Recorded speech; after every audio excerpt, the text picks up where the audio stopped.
Friends, सभी को नमस्कार, राम राम। आज फिर अपने चैनल पे एक छोटा सा कहानी लेके आए हैं। कहानी बहुत अच्छा है, कहानी पूरा सुनेंगे तो शायद आपको मज़ा आएगा। ओके, जो भी मेरे भाई लोग हैं, फ्रेंड लोग हैं, जो अभी तक चैनल सब्सक्राइब नहीं किए हैं, प्लीज़ चैनल सब्सक्राइब कर लें। ओके, चलिए स्टार्ट करते हैं अपना कहानी। ठीक, एक राजा का दरबार लगा हुआ था।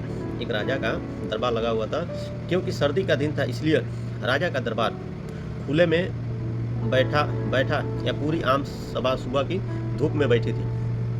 महाराजा ने सिंहासन के सामने एक टेबल जैसी कोई चीज, कीमती चीज रखी हुई थी। कीमती चीज। पंडित लोग, दीवाने आदि पंडित लोग और दीवान आदि सभी दरबार में बैठे हुए थे। राजा के परिवार के सदस्य भी बैठे हुए थे। उसी समय एक व्यक्ति आया और प्रवेश मांगा। प्रवेश मिल गया तो उसने कहा, मेरे पास दो वस्तुएं हैं। मैं हर राज्य के राजा के पास जाता हूँ और अपनी बात रखता हूँ।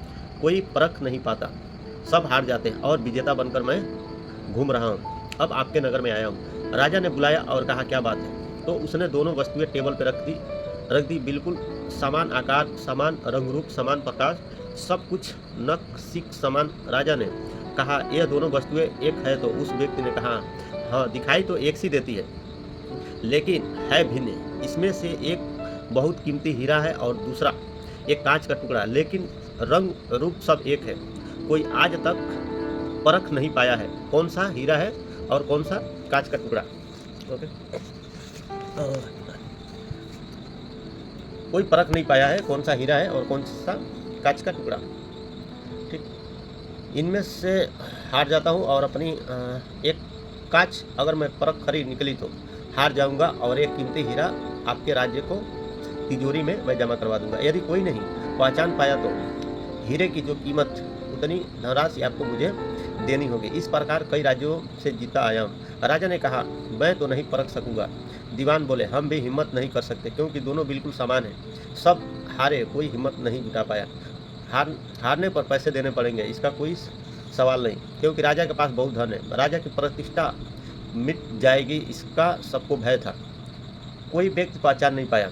आखिरकार पीछे थोड़ी हलचल हुई। एक अंधा आदमी हाथ में लाठी लेकर उठा। उसने कहा, मुझे महाराज के पास ले चलो। मैंने सब बातें सुनी है और यह भी सुना है कि कोई परख नहीं पा रहा है।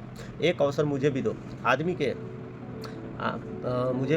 के सहारे वह राजा के पास पहुंचा। उसने राजा से प्रार्थना की, मैं तो जन्म से अंधा हूँ, फिर भी मुझे एक अवसर दिया जाए जिसमें मैं भी एक बार अपनी बुद्धि को परखूं, और हो सकता है कि मैं सफल भी हो जाऊं। और यदि सफल न हुआ तो वैसे भी आप तो हारे ही हैं। राजा के राज्य में कि इसे अवसर देने में क्या हर्ज है? राजा ने कहा, ठीक है, तो मैं इसे अंधे आदमी को दोनों चीजें छुआ दी गई और पूछा गया, इसमें से कौन सा हीरा है और कौन सा कांच है, यही परखना है। ज्ञानी कथा कहती है, उस आदमी ने 1 मिनट में कह दिया, ये हीरा है और एक कांच का टुकड़ा। जो आदमी इतने राज्यों को जीता आया वो नतमस्तक हो गया, बोला, सही है, आप पहचान लिए, धन्य हो आप।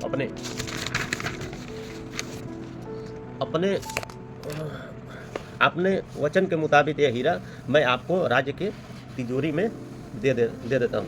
सब बहुत खुश हो गए और जो आदमी आया था वो बहुत प्रसन्न हुआ कि कम से कम कोई तो मिला परखने वाला। वो राजा और अन्य सभी लोगों ने उस अंधे व्यक्ति से एक जिज्ञासा जताई कि तुमने ये कैसे पहचाना कि ये हीरा है और एक कांच का टुकड़ा।